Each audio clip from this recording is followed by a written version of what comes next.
This is the second interview that we've done with some of the sort of international representatives, and many of them are now almost celebrities in their sort of right in their own countries. And we laugh about it, but we've been thrust into the media sort of foray, and it's been very interesting.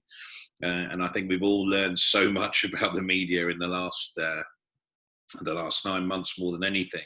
But I'd like to just welcome on Michael Rodriguez, who's the chairman of the NTIA Australia, and has been a huge advocate for the nighttime economy down there. So welcome, Michael. Thank you for coming on. Oh, always a pleasure to see you, Michael, and smiling notwithstanding some of the challenges you guys are facing. So thanks for having me and giving up your time. No, thank you.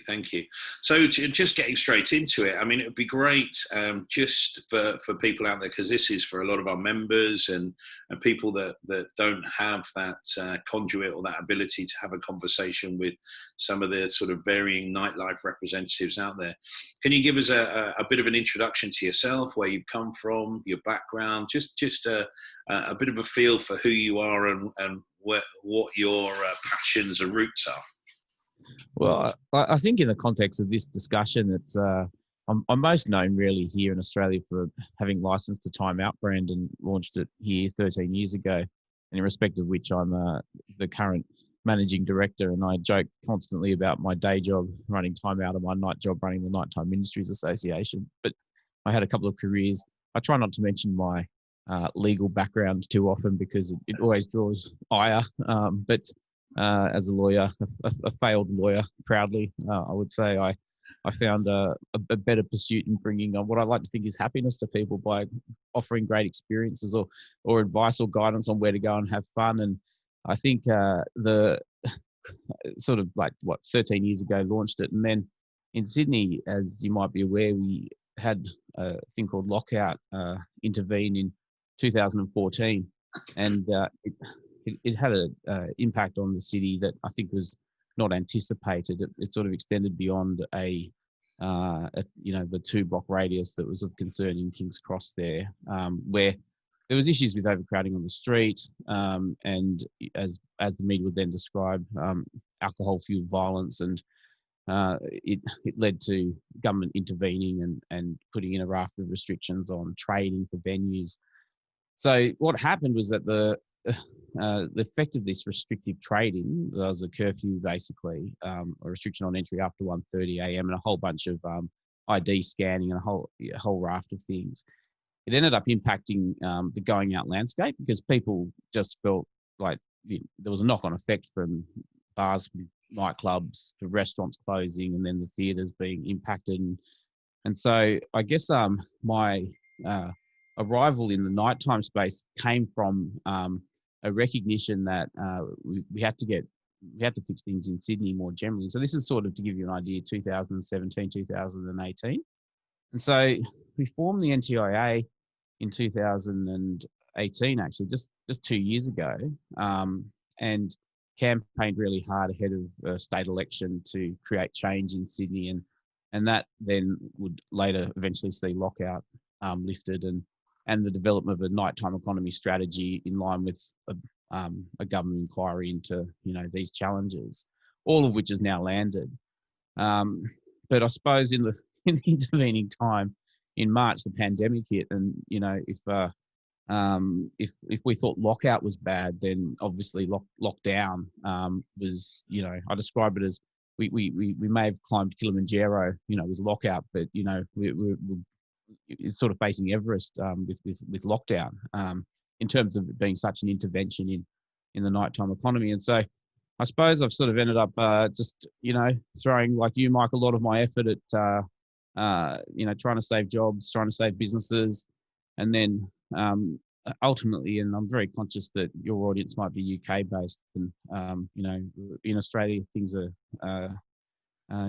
just a world apart in terms of case numbers and economics recovery at the moment. But yeah, the upshot really is that we have been sort of at the forefront of, I guess, trying to stimulate the economic recovery through nighttime economy now. And what the pandemic has done has has really highlighted the importance of going out to everybody. Like previously with lockout, it was, it was the young people issue. It was, young people shouldn't be out in lacrosse late at night. Here, when you can't go to your cafe, you can't go to your restaurant, it impacts everyone from the premier down to, the man in the street. And so, yeah, I'm now the chair of a growing industry body that we thought was going to be wiped out actually by the pandemic. But as it turns out, we've attracted more members, more investment, and had more influence because I think we've just been an organisation for our times. Yeah, listen, and let me say, I mean, myself and you have been talking for some time now, and the work you're doing over there has been amazing. And hats off to you, because it's like I say, this has borne some celebrities, some figures from this crisis that possibly some didn't realise were there. And we've been speaking to people like Lutz, and we've got Mirik and Ariel and people like that are coming on as well. So it's amazing to have those conversations. But so just coming back to that, and it's interesting how you talk about lockout laws and then lockdown becoming or superseding it, when you never thought that terminology could have a sort of hierarchical sense in terms of output. But I mean, how do you think the industry in particular has coped with the pandemic? How do you think the businesses, business owners, freelancers, people in Australia have dealt with the pandemic from your perspective?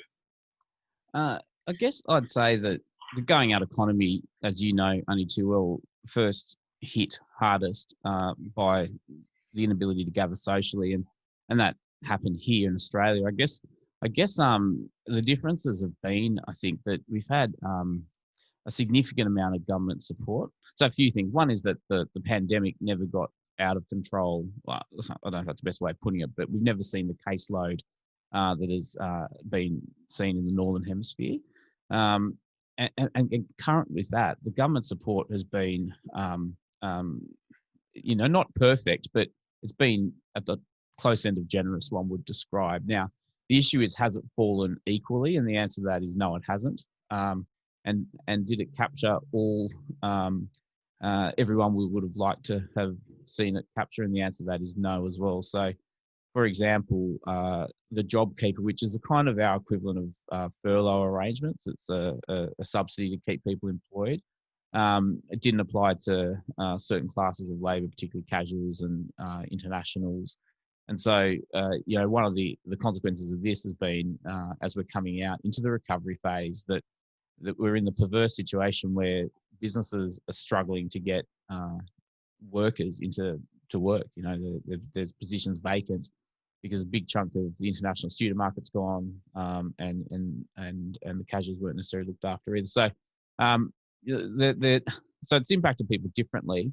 I think one of the other challenges is that the relief was able to be accessed by mid to large scale businesses. Like, you almost need a certain amount of infrastructure in your business to be able to fill in the forms to get some of the relief. Yeah. So these things like payroll tax exemptions and other sorts of things. In terms of, and just in context for your listeners, a lot of the NTIA's effort in this has been more focused in the pandemic specifically on small to medium enterprise hospitality. Yeah. And it's not for neglect of other areas. It's just that there's other advocacy groups who've been out on the music front and on the arts and culture front as well. But anecdotally speaking with them, yeah, of course, it's been very very challenging for freelancers and sole traders, essentially.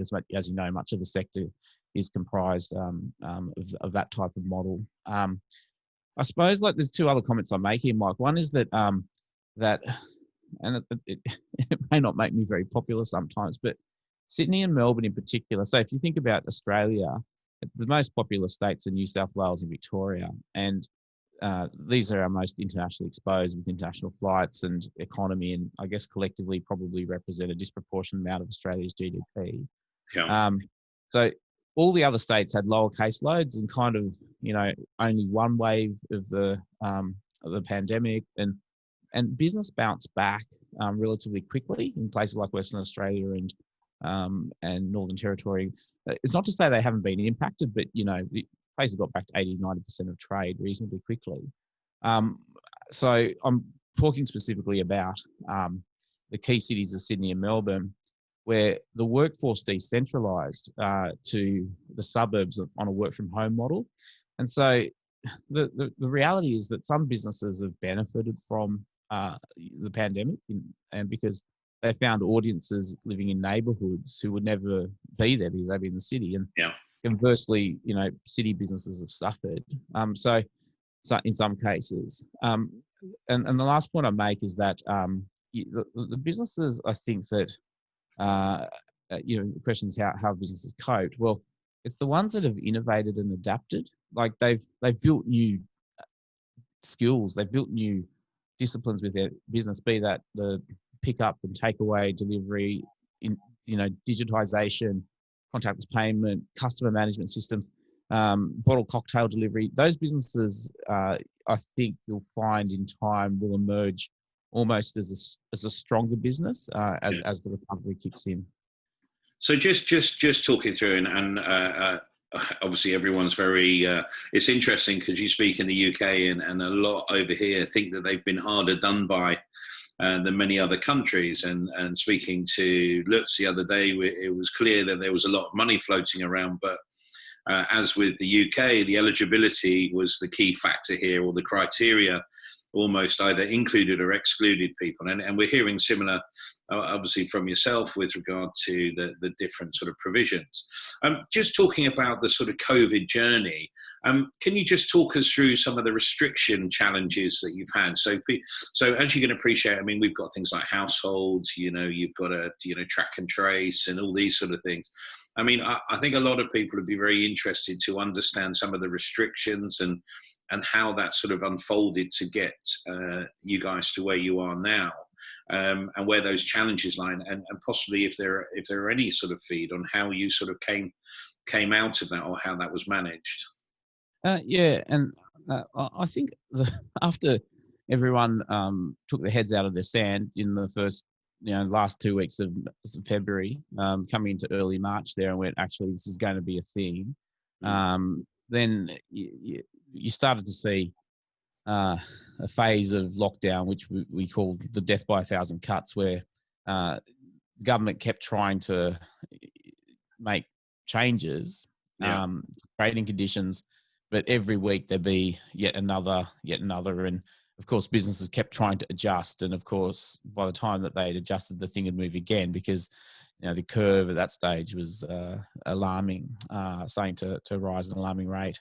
And that early period, March, I remember just so vividly, because the NTIA, the organisation I chair, we'd only just finished our AGM where we were celebrating the lifting of lockout 10 weeks before, and that was brilliant. And then this pandemic turned up, and we were like, is this our thing? Should we be like, and then of course, like, well, we better do something, because like, if it is, well, at least we had to go. And then so we petitioned government. It sort of led to this JobKeeper thing, amongst other voices. So there was about this 2-month period of just mass uncertainty, maybe 6 weeks to 2 months, and everyone just going, WTF, I hope, like, this is bad.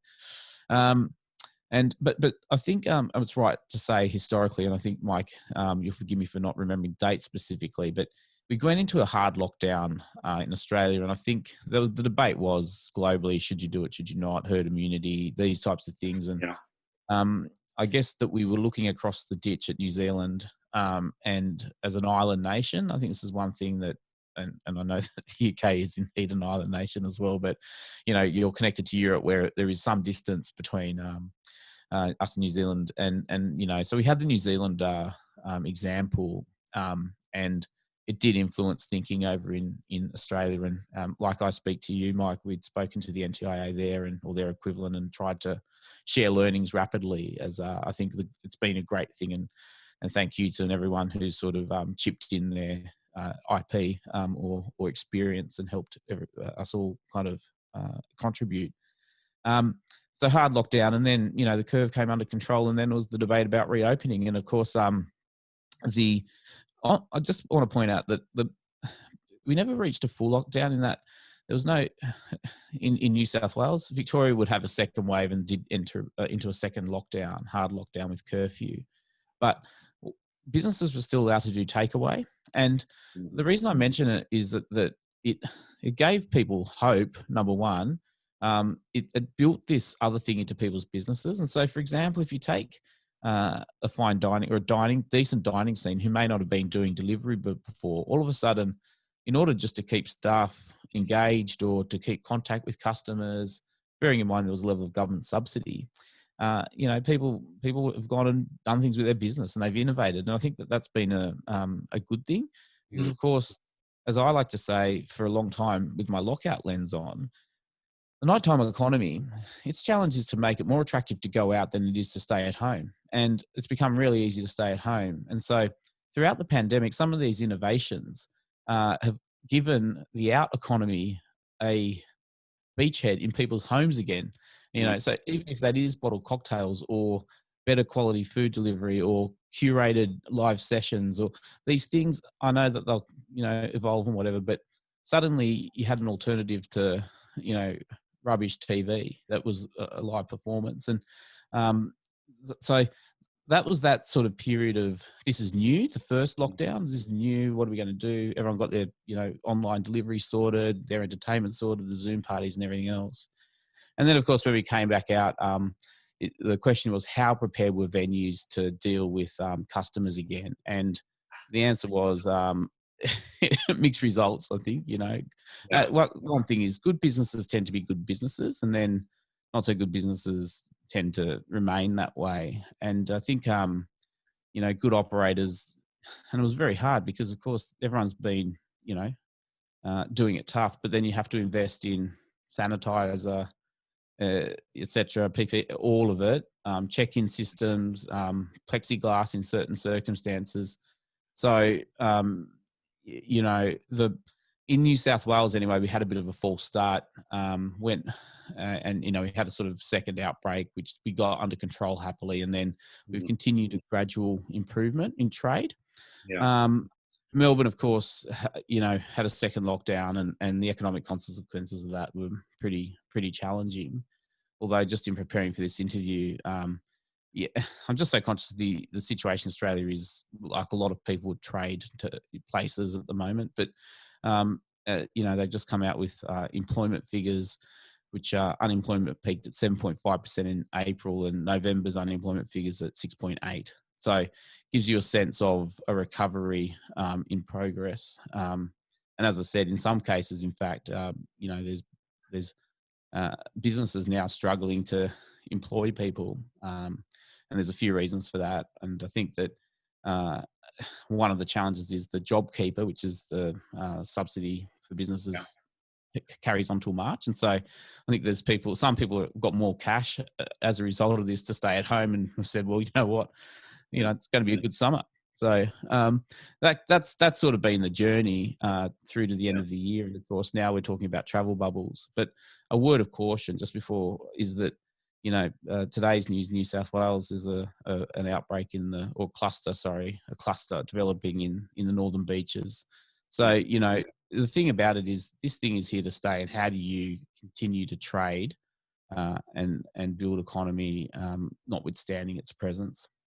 And no, thank you for that. And as you know, I mean, yesterday the announcement, or over the last couple of days, the announcement that London has gone into Tier 3, which in our side is lockdown, particularly for the hospitality sector. And there's been quite a consistent criticism of the government over here for sort of isolating hospitality and nighttime economy businesses, given that many have spent a lot of money making themselves COVID safe, as suggested. Just on a positive note, have you seen any innovations that have kind of blown you away since this pandemic has come in? From digital to takeaways. Have you seen anything that even a couple of things that you've seen in Australia that you go, actually that's smart, that's very smart, and that's workable? Yeah, look, there's it depends on your view on big data on this one, but I'll throw it out there. In New South Wales, we have a customer service app. So it's like I can have my driver's license on it, for example, just on my phone, and it's authenticated with New South Wales government. And I'm sure it does other things, but I just use it for my driver's license. And it Yeah. also has, if you're losing points, you've got that as well at your fingertips. I'm sure it does other things, but what the New South Wales government did was they expanded its usage to allow for check-in into Yeah. venues, and what this did was give venues 100% certainty of who was coming into the venue. Now, so and in terms of contact tracing, which is, I don't need to bore listeners with the theory of health system overflow and all the rest of it, but if you have faith in a good contact tracing scheme, then it sort of allows people to take a view on, yep, I'm going to go out. I accept if I, the situation in which I'm, going out. And say, for example, Victoria doesn't have that. It's just across the border, but they don't have that particular, thing. And so I don't know whether it's a good thing or a bad thing. I think that particularly in the context of a pandemic, I think people, and let's face it, the amount of data that we give away all the time to, the overlords. So that's one I'd mention. And I think, look, I'm not here to sell the government's ticket, but they've that particular department sort of is being recognised as being not necessarily a global leader, but like a good example of how to use technology. Yeah. The other one which I found interesting, and when you start talking innovation, everyone always think tech, but this is not a tech thing. One thing is speaking to music operators. So we've had these restrictions on not being able to stand in venues. You can go out, you can't stand up and drink, so you've got to sit down and drink. I'm not saying these are particularly well thought out, but these are the rules, and you've got to abide by them for the time being. Anyway, the upshot of it is that you can go see gigs, but you've got to sit down, and so that's led to table service in venues, and for a number of operators and musicians, what they've worked out is that it's attracted out an older audience who may not have otherwise been willing to go to see a gig. And by older audience, it could be the person sitting on this interview. The ones we've got kids and blah blah blah. So you sort of days gigging of kind of behind you. And so again, it's a discussion in some places about, well, the mathematics of running 2 shows a night, for 2 different audiences. One that's willing to pay a premium, in fact, to have a sit-down dinner affair, cabaret style. It's not going to suit every artist style, but it's one of these things where, and you want to talk about innovation. It's like we've tended to focus on the audiences we've lost as a result of the pandemic. Some of the innovations have been, well, what about the audiences we didn't know about? We had a great example of a theatre producer here who, faced with the pandemic, invited Alec Baldwin on to do a play read called Orphans, and a 60-person theatre in Darlinghurst was suddenly streamed to 12,000 people globally and did 4 times the amount of revenue in a single performance that they would do in a whole season of theatre. So, wow. And the feedback was surprise audiences. Think about the size of Australia, people in regional communities who can't get into the cities, people with accessibility issues who their idea of a night out does not include sort of battling you and me on the way to the bar in, a wheelchair.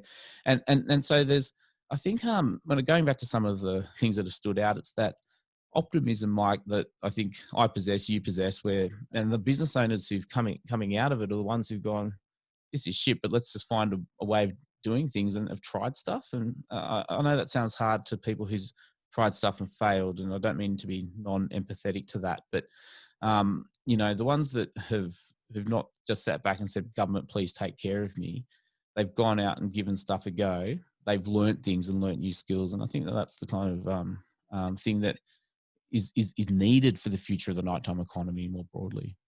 And I think that's something that's a consistent message. We are in a horrendous situation, but the reality is, if we don't focus on coming out of it, without a doubt, in the UK, it's been very difficult because everyone, the compensation, particularly for hospitality and the restrictions, that have been levied almost seem disproportionate, and there is this narrative there. But there have been some people who've worked hard and got some positives. But I think we've had a longer extent of stop-starts and trials and different restrictions that have made it very, very difficult for people to manage. But okay, I mean, just talking about sort of clubs and late night economy. I mean, what does the future look like at the moment in terms of those industries, those businesses? Are they starting to come back to some sort of normality, or are there things that I mean, for instance, what sort of capacity of business are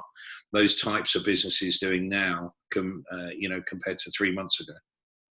So I think if you in clubbing particularly, so I think our current restriction is you can have, I think, 50 people on a dance floor. I think it's capped. As long as they're not holding alcohol. That's one of these. They can stand in that situation as long as they're not drinking. But and so I, so there's obviously a challenge with running a business that's set up to do large numbers. If that's some of the restrictions that you have, you can do outdoor things which allow you to have more people. So I think, and I don't know exactly, but I imagine some of the promoters are looking at that type of activity more so than doing traditional club nights. I think, in particular in Sydney, it's a very hard one for me to comment on properly because we had lockout, which all but destroyed the club scene in Sydney, really. And again, we're sort of looking forward to bringing it back when the lockdown hit. So that's the half glass empty view. The half glass full view is because of lockout. New South Wales was already on a legislative reform process, and so you'll know the classic story of mirror balls being banned in Sydney, which made front page news. And happily, earlier this month, the legislature passed the Liquor Amendment Act, and the Liquor Amendment Act and 24-hour economy strategies. And so we've had a whole raft of ridiculous restrictions about what types of music can be played, which directions the band have to face. Hanging mirror balls is now legal in New South Wales again. There's a whole bunch of good news stories that, I think people will be trying to embrace. And we're not necessarily seeing the benefit of these legislative changes now. There's more changes on penalty schemes, all the sort of things that the inquiry shone a light on and said, hang on, this may have gone a bit too far. So it's sort of, in New South Wales at least, too early to tell. But I think it does bode well for, the future of going out more generally. Clubbing, and it's sort of a wider discussion around how the nighttime economy comes together to provide a more compelling reason for people to go out, and what's the overall experience on a night out. And what I think is that we as a community globally have to really work on that together. And other places are doing great things on the other side of the pandemic to try and get to a level of where the out experience just becomes more compelling. And to me, that looks different to the way we've come into the pandemic, if that makes sense, because we haven't yet had the opportunity to trade free of lockout, of lockdown. But and I think it'd be interesting. And again, I know where I'm an expert on where I'm not. I think the club scene in Australia, at least by Time Out research, had been in decline in these two markets. In any case, both Victoria and in New South Wales, over a couple of years that we were measuring it. So I don't know what its future holds. Okay, thank you. So just a couple of consecutive questions, similar. Do you think that the nighttime economy has been supported enough and in the right way by government? And the other question is given this replay, what would you ask of government differently, and what would you have done differently as a sort of chair of the organisation at the forefront? Yeah, I think, and the context here is Australia's version of the pandemic. So it's, I think on balance, and this is sort of reflected in polls, the Australian leadership has done pretty well on the whole. Mm-hmm. And some of the context for this, because it's a great question. If you recall, in between lockout and lockdown was bushfire season in Australia. So this time last year, we would have been covered in a smoke haze, which had made going out difficult for other reasons. Yeah. And so, it feels like years ago now that there was all those fundraisers and, those images, those terrible images of our wildlife burning. But the upshot of that is that I think when the government, it came into this crisis at all levels, they were a little bit battle hardened by the bushfire experience, and then there was sort of floods that followed. So, and I think that's partly been, and without boring listeners over there, we've got 3 levels of government. There was a national cabinet form, which sort of reduced, that to allow the states and the feds to kind of get on the phone. I think they met like a significant number of times. So I like it's. And if you just look at the top line on our economics and the recovery and unemployment, it's hard to really say that I think that on the whole we've done reasonably well. I would have liked to have seen, and we argued for, relief to have fallen more evenly. But this raises the other question, which is, why didn't it fall evenly? Mm-hmm. And what that speaks to is, and I'm not saying it's right, but I'm just saying that our sector, which I love and you love, sometimes suffers from a lack of coordination and an ability to present a voice to government in a united way. And, so the advocacy we were trying to do saw us researching venue data like 3 times in a 6-week to 8-week period, just to try and extract information from businesses that we could correlate and then present to government and say, this is the type of relief that is needed for these types of businesses. And what it showed was that it's the sector's lack of organisation. Again, this is harsh feedback, but what if the sector had been organised and as soon as the pandemic was hitting, had said, look, we are projecting that will be the impact on our business. We will lose 60% of businesses by this date. The cash flow needed relief is this amount, and this is what the benefits of unemployment would be. We weren't able to put that position forward, And so I would argue, and from the Nighttime Industries Association chair, I spent a lot of time trying to explain to businesses, many of whom are small and creative, that a seat at the table is very necessary. And if you and you've got to have that when things are good. Like you've got to do the work when things are good. Otherwise, when things are bad, you're at the back of a long line of people going, "Help me, please." Yeah. And in the context of a crisis, it's hard for governments to respond quickly to every need. It definitely sounds by the lockout laws there. There are obviously also challenges for operators, which they've gone through. So lockdown, in some respects, was something that they'd already experienced, but in a different sort of premise or a different environment. So, contrary to anywhere else in the world, they were almost battle hardened as well as government in terms of the way that the industry was treated. So, that context is really helpful and interesting. So just a couple of final questions, really. How do you see the future of the sector changing in terms of the way it will future-proof itself? Are there any sort of dynamics that you see or, are able to predict in any way, shape or form that might give us a bit of a flavour of how Australia's nighttime economy will adapt just in case we have another crisis like this? Back to my optimism, and from a position of, as I say, I'm conscious that the Australian position is, more regionally stable than others. So, and again, my comments are mainly focused on Victoria and New South Wales as markets where both Time Out and the Nighttime Industries Association has focused its activities.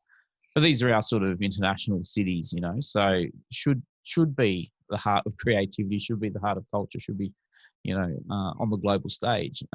And which is when, you know, 24-hour economy, yes, of course, it's for everyone, but it applies more to cities than it does at least in the Australian context, that it does to, you know, to regions.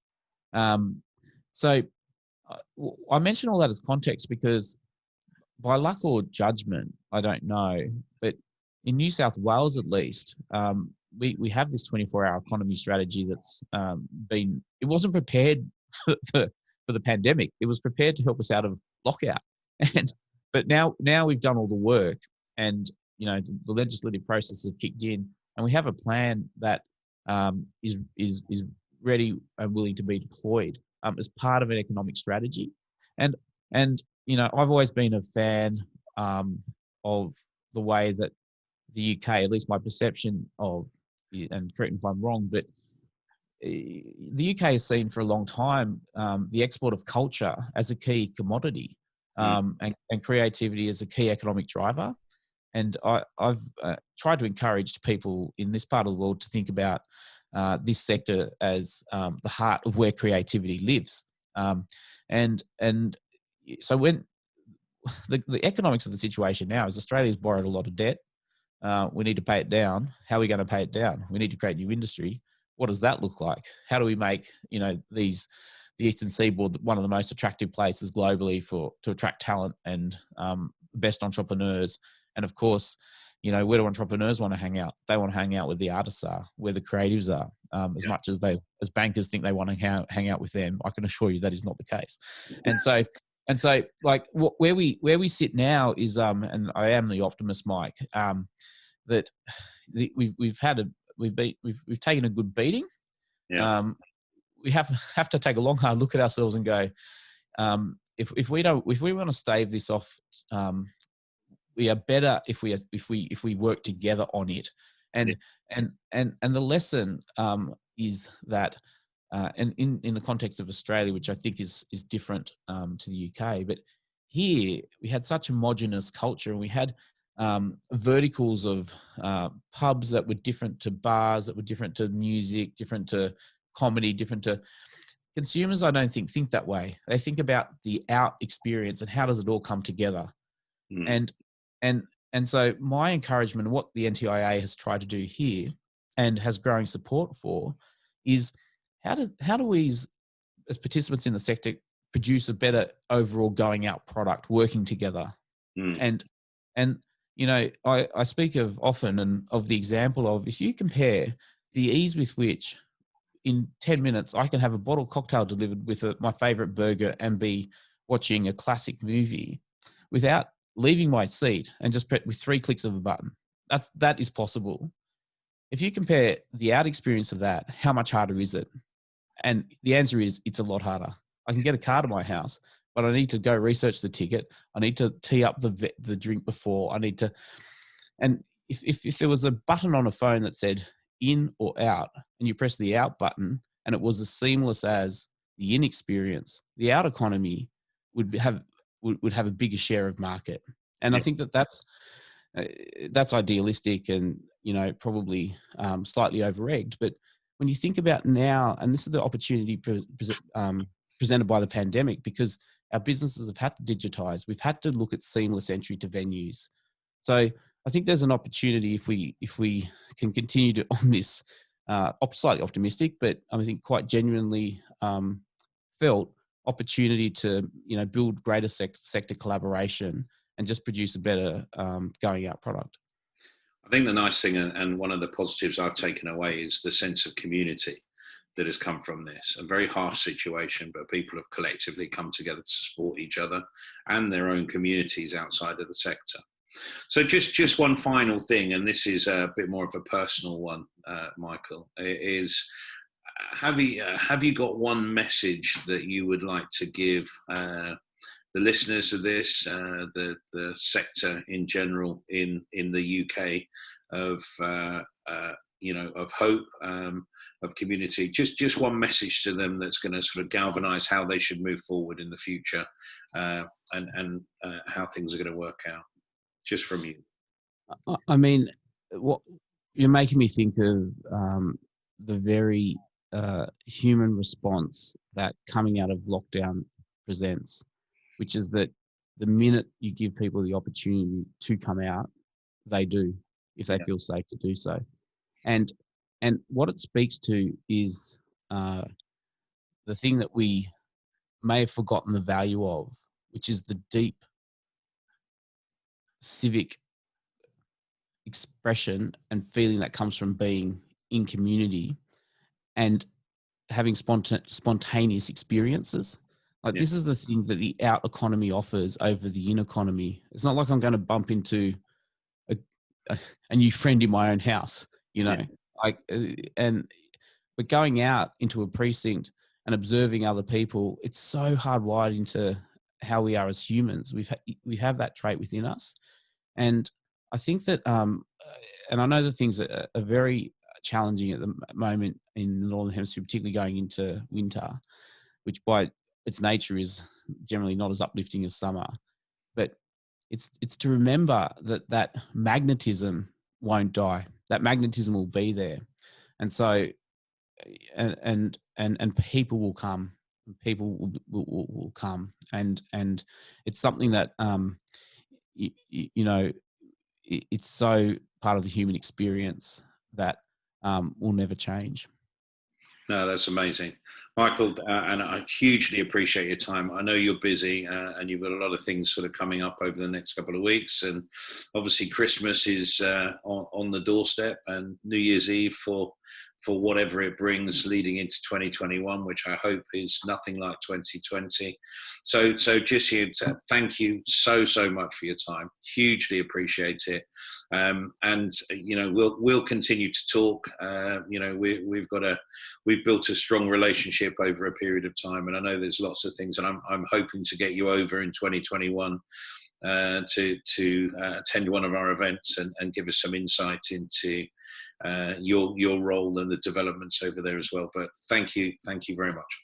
And Mike, thank you. And I want to just give you a shout out because somehow you always find the time to give advice to people like me when we ask and set up calls. And I don't know how you do it in amongst everything else you've got on, but some of the calls we've had during this have been, pretty seminal in terms of how the NTIA has gone about its own advocacy here. So I do thank you for your generosity.